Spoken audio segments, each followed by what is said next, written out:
মসজিদে নববীর পূর্ণ ইতিহাস। মসজিদে নববী ইসলামের ইতিহাসের এমন এক অমূল্য নিদর্শন, যা শুধু একটি মসজিদ নয়, বরং এটি নবুয়তের স্মৃতি, ভালোবাসা, ত্যাগ, ঈমানের প্রতীক। হিজরতের পর নবী করিম সাল্লাল্লাহু আলাইহি ওয়াসাল্লাম যখন মক্কা থেকে মদিনায় আগমন করেন 622 খ্রিস্টাব্দে, তখন প্রথমে তিনি সালাম নামক স্থানে কুবা মসজিদ নির্মাণ করেন। তারপর যখন তিনি মদিনার কেন্দ্রে পৌঁছালেন, তখন উটটি থেমে যায় দুই এতিম ছেলের খেজুর শুকানো জায়গায়। নবী করিম সাল্লাল্লাহু আলাইহি ওয়াসাল্লাম সেই জমি দুই ছেলের কাছ থেকে কিনে নেন এবং সেখানে নিজ হাতে মসজিদে নববী নির্মাণ করেন। মসজিদটি প্রথম নির্মাণের সময়ের অবস্থা। মসজিদের আয়তন ছিল প্রায় 30 মিটার লম্বা এবং 35 মিটার চওড়া। মসজিদটি প্রথম নির্মাণ হয়েছিল কাঁচা ইট এবং কাদা দিয়ে।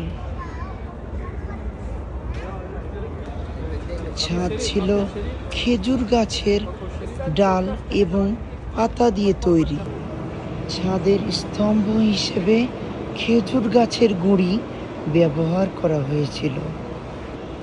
মসজিদের এক কোণে নবী করিম সাল্লাল্লাহু আলাইহি ওয়াসাল্লাম সাহাবীদের কুরআন ও দ্বীন শিক্ষা দিতেন। দরিদ্র ও অতিথিদের থাকার জায়গা ছিল, যাকে বলা হতো সোফা।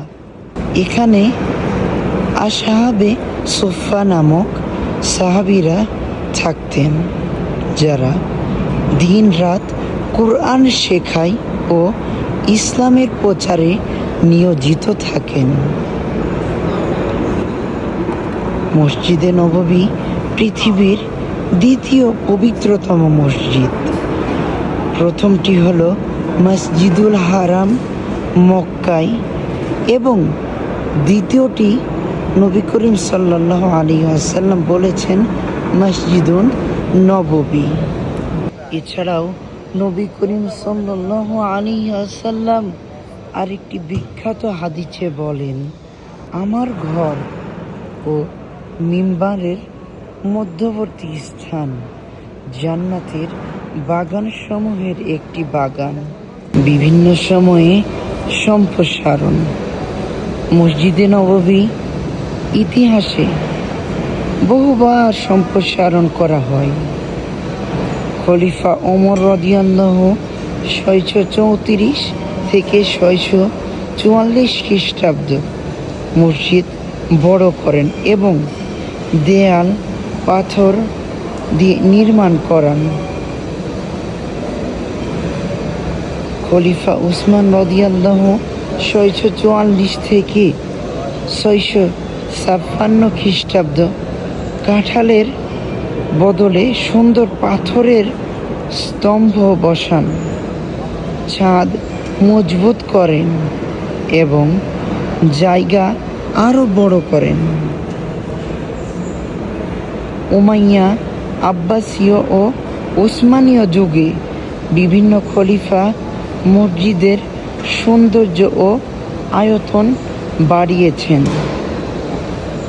উসমানীয়রা সৌন্দর্য, গম্বুজ এবং মিনার ও টাইলস যোগ করেন।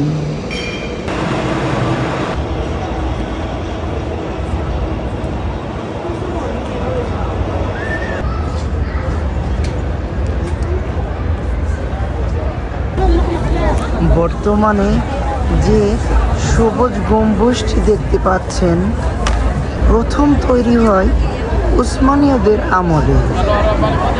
পরে সৌদিরা তা সংস্কার করেন। সৌদি রাজারা ইতিহাসের সবচেয়ে বড় সম্প্রসারণ করেন। সর্বশেষ সম্প্রসারণে 10 লক্ষাধিক মুসল্লির ধারণ ক্ষমতা হয়েছে। পুরো মসজিদে শীতাতপ নিয়ন্ত্রণ ব্যবস্থা, বৈদ্যুতিক লিফট, গরম এবং ঠান্ডা পানির ব্যবস্থা রয়েছে। যে ছাতাগুলো দেখতে পাচ্ছেন, ছাতাগুলো মসজিদে নববীর প্রাঙ্গণে স্থাপন করা হয়েছে 2010 সালের দিকে। মোট 250টিরও বেশি ছাতা রয়েছে। প্রতিটি ছাতা বৃষ্টি এবং রোদ নিয়ন্ত্রণ করে। এগুলো ছাতা স্বয়ংক্রিয়ভাবে খুলে এবং বন্ধ হয়। ছাতাগুলোর নিচে বাতাস ঠান্ডা রাখতে এয়ার সিস্টেম বসানো রয়েছে। তো এই পর্যন্তই, আমি এখানেই আমার ভিডিওটি শেষ করলাম। আসসালামু আলাইকুম ওয়া রাহমাতুল্লাহি ওয়া বারাকাতুহু।